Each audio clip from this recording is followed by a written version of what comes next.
नमस्कार आदाब, आप देख रहे हैं ऑन रिकॉर्ड मेरा भाईंदर। पिछले दिनों में ही मेरा भाईंदर शहर में पूनम क्लस्टर में एक विवाद हुआ था, जिसके चलते मेरा भाईंदर शहर पूरे देश और दुनिया में बदनाम हुआ था। मामला था बकरे को सोसाइटी में रखने का। उस बात को इतना तूल दिया गया कि यहाँ पर बाहर की मीडिया ने आकर और आग में घी डालने का काम किया और शहर का वातावरण पूरा दूषित कर दिया था। उस मामले से अभी मेरा भाईंदर शहर उभरा भी नहीं था कि एक फिर नया मामला यहाँ पर पैदा होने वाला था, लेकिन उस मामले को पैदा होने से पहले ही यहाँ के स्थानीय नेता और मस्जिद के ट्रस्टी इन लोगों ने अपनी अक्लमंद और सूझबूझ के माध्यम से उस विवाद को पैदा होने से पहले ही ख़त्म कर दिया। जी हाँ, मैं बात कर रहा हूँ मीरा रोड के इस गोल्डन एज इलाके की, जहाँ पर एक मस्जिद नूरी हुआ करती थी। उस मस्जिद को पिछले 20 साल से यहाँ पर बनाया गया था और इसका मामला न्यायालय में चल रहा था इस ज़मीनी विवाद को लेकर।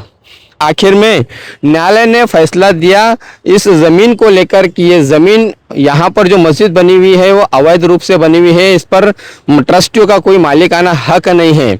इस बात को देखते हुए फिर महानगर पालिका ने कई मरतबा मस्जिद ट्रस्टी को बताया कि आप ये ज़मीन खाली कर दो, लेकिन कुछ बातों की वजह से ज़मीन को नहीं खाली कराया गया।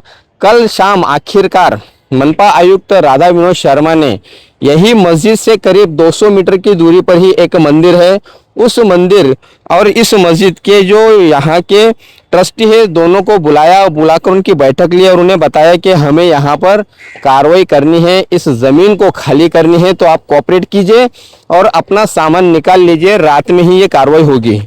मंदिर और इस मस्जिद, इन ट्रस्टियों ने आपस में तय कर लिया कि अभी हमें महापालिका और प्रशासन को साथ देना है और ये मंदिर और मस्जिद दोनों भी खाली करनी है। इसलिए मामला ज़्यादा नहीं यहाँ पर गहराया और रात में कुछ मुस्लिम युवाओं ने यहाँ पर आकर कुछ हंगामा करने की कोशिश की। जाहिर सी बात है कि मंदिर और मस्जिद ये भावनाओं से जुड़ा हुआ मुद्दा होता है, तो लोगों का गुस्सा भी यहाँ पर देखने को मिला, लेकिन उस पर भी स्थानीय पुलिस ने काबू पा लिया और किसी भी प्रकार की कोई गड़बड़ी ना हो, किसी प्रकार का कोई विवाद ना हो, किसी प्रकार की कोई अफवाह ना फैले, इस बात को लेकर बहुत ध्यान रखा गया। मस्जिद के जो ट्रस्टी थे उन्होंने यहाँ पर बाकायदा ऐलान किया कि वो खुद मस्जिद का सामान निकालकर अपने हाथों से इस मस्जिद को डिमोलिश करेंगे, इस मस्जिद को वो खुद ढहाएंगे।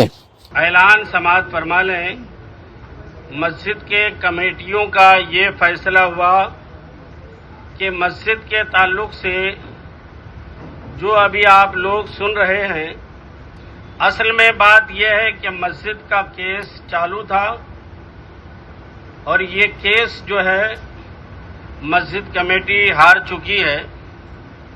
इसकी वजह से आप लोगों से गुजारिश है कि आप हजरात मस्जिद के पास भीड़ ना लगाएं, नारेबाजी या हुल्लड़बाजी ना करें। पुलिस के साथ मिलकर के आप हजरात किसी किस्म की हुल्लड़बाजी वगैरह ना करें। प्रशासन के साथ ये मिलकर तय किया गया है कि प्रशासन के साथ मिलकर मस्जिद कमेटी जो है मस्जिद को शहीद करेगी। प्रशासन के साथ मिलकर के मस्जिद कमेटी, मस्जिद के नौजवान मस्जिद को शहीद करेगी। अगर किसी ने किसी किस्म का हुल्लड़बाजी की, कानून के खिलाफ आपने काम किया, तो आप गुनहगार होंगे और कमेटी उसकी जिम्मेदारी नहीं लेगी। तो आप हजरात का ये मोहब्बत है, मैं समझ रहा हूँ, लेकिन ये भी मोहब्बत है सब्र करना। तो आप हजरात सब्र करें, मेहरबानी होगी। इस फैसले के बाद में यहाँ के जो मुस्लिम युवा इकट्ठा हुए थे उनके भी बात समझ में आ गई कि जो ट्रस्टी ने फैसला लिया है वो बिल्कुल सही है और आहिस्ता आहिस्ता करके माहौल पूरी तरह से शांत हुआ और करीब सुबह 6 बजे यहाँ पर DCP Rahul Chauhan, ACP Suhail Shaikh, Naugarh police थाने के पीआई यादव और नया नगर काशीमीरा काशीगांव यहाँ के तमाम जो पुलिस आला अधिकारी थे, इन्होंने भारी पुलिस बंदोबस्त में इस मस्जिद को और उस मंदिर को आराम से यहाँ पर ढहाया। किसी प्रकार की कोई गड़बड़ी नहीं हुई। तो ये यहाँ के मुस्लिम नेता सैयद मुजफ्फर हुसैन और ट्रस्टी, इनका ये एक दूरदृष्टि थी। उनका एक ये जो फैसला था वो काफ़ी काबिल तारीफ फैसला था कि इन्होंने किसी भी अनहोनी घटना ना घटे, कोई मुस्लिम युवा किसी भी बात को लेकर ना उलझे या कुछ ऐसी हरकत ना करे कि जिसकी वजह से उसे कानूनी पछड़े में पड़ना पड़े या उसके ऊपर केसेस हो जाए। इसके चलते ये निर्णय लिया गया और मस्जिद को खुद यहाँ के ट्रस्टियों ने ही आपसी सहमति के माध्यम से यहाँ पर उसे शहीद किया, उसे ढहाया और महानगर पालिका की भी मदद किया। हालांकि महानगर पालिका का जो अतिक्रमण दस्ता है, जो तोड़ो दस्ता, इसने पूरी यहाँ पर मेहनत की। ये उन्होंने भी यहाँ पर किसी प्रकार की कोई अनहोनी ना हो या किसी प्रकार का कोई विवाद ना खड़ा हो, इसमें पूरा ध्यान रखा गया। पूरा आपसी समझाइश के माध्यम से यहाँ पर ये दोनों मंदिर और मस्जिद को डिमोलिश किया गया, जिसमें महानगर पालिका, पुलिस प्रशासन और स्थानीय नेताओं ने बहुत अहम भूमिका निभाई है। और हमारे मीरा भाईंदर शहर में यहाँ पर पूरा शांतिपूर्ण माहौल बना हुआ है, जिसका श्रेय यहाँ के स्थानीय लोगों को जाता है, जिन्होंने आपसी समझौते के माध्यम से इस पूरे फैसले को, इस पूरे कार्रवाई को अंजाम दिया और यहाँ पर पुलिस और प्रशासन की मदद की।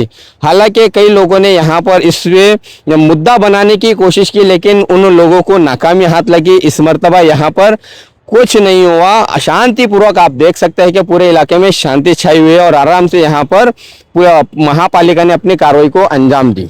हमारे मीरा भाईंदर शहर के जागरूक नागरिक, यहाँ के स्थानीय नेता, पुलिस प्रशासन और मनपा प्रशासन अगर आपसी सहमति के माध्यम से कोई काम करते हैं तो उन्हें ज़रूर सफलता मिलती है। उन्हें ज़रूर शहर में माहौल शांत बनाए रखने का मौका भी आता है। कमी सिर्फ इस बात की है कि आपसी समझौता हो एक मर्तबा। कई मर्तबा ऐसा हमने देखा है कि पुलिस चाहे अपनी मनमानी करती है या मनपा प्रशासन अपनी मनमानी करता है और ऐसे में कोई किसी धर्मों के भावनाएं आहत होती है, उसी के चलते कुछ लोग उसका फायदा उठाते हैं और मीरा भाईंदर शहर में हिंदू मुस्लिम विवाद खड़ा कर देते हैं। लेकिन ये जो कार्रवाई आज सुबह में हुई है, जिसमें आप मेरे पीछे देख सकते हैं कि मंदिर को भी यहाँ पर ढहाया गया है और मस्जिद को भी यहाँ पर ढहाया गया है, तो ये हमारे स्थानीय नेता, हमारे पुलिस प्रशासन और हमारे महानगर पालिका प्रशासन के अधिकारी, मनपा आयुक्त राधा विनोद शर्मा, इनके आपसी तालमेल के चलते ही ये चीज संभव हो पाई है कि आज मीरा भाईंदर शहर का माहौल पूरा शांतिपूर्ण है। आप सबको मैं जाते जाते फिर एक मर्तबा बताना चाहूँगा कि खास तौर से मीरा भाईंदर शहर में और जितने भी मस्जिदें हैं, मदरसे हैं या जितने भी धार्मिक स्थल है, ये उन सब धार्मिक स्थलों के लिए ये एक साइन है कि आप अपने कागजात पूरी तरह से मुकम्मल कर लें। आपकी वैलिडिटी क्या है वो चीज़ों को अच्छी तरह से देख लें और ज़रूरत पड़ती है तो आप यहाँ के जो सामाजिक कार्यकर्ता है, यहाँ के जो नेता है, उनकी भी मदद लेके किसे उसे लीगलिटी मिले, कैसे उसे आप वो वैध बनाएं। मीरा भाईंदर शहर में महानगर पालिका ने वो सूची भी अब बाहर निकाली है, जिसमें कई सारे धार्मिक स्थल है जो अवैध रूप से बने हुए हैं। मनपा प्रशासन उन पर भी जरूर कानूनी कार्रवाई करने वाली है, उन पर भी तोड़क कार्रवाई करने वाली है। ये तो महज एक शुरुआत है, ये एक चेतावनी भी है उन सभी धार्मिक स्थलों के ट्रस्टियों के लिए कि जो अवैध रूप से चल रहे हैं वो अपने कागजात जरूर पूरा करे, वो जरूर अपने उस जमीन की लीगलिटी चेक करे और अगर जरूरत पड़ती है तो कानूनी मदद भी ले, ताकि उन पर भी इस प्रकार की कोई तोड़क कार्रवाई ना हो पाए। आप देख रहे हैं कैमरामैन आरिफ कुरैशी और साबिर शेख के साथ ऑन रिकॉर्ड मीरा भाईंदर। धन्यवाद।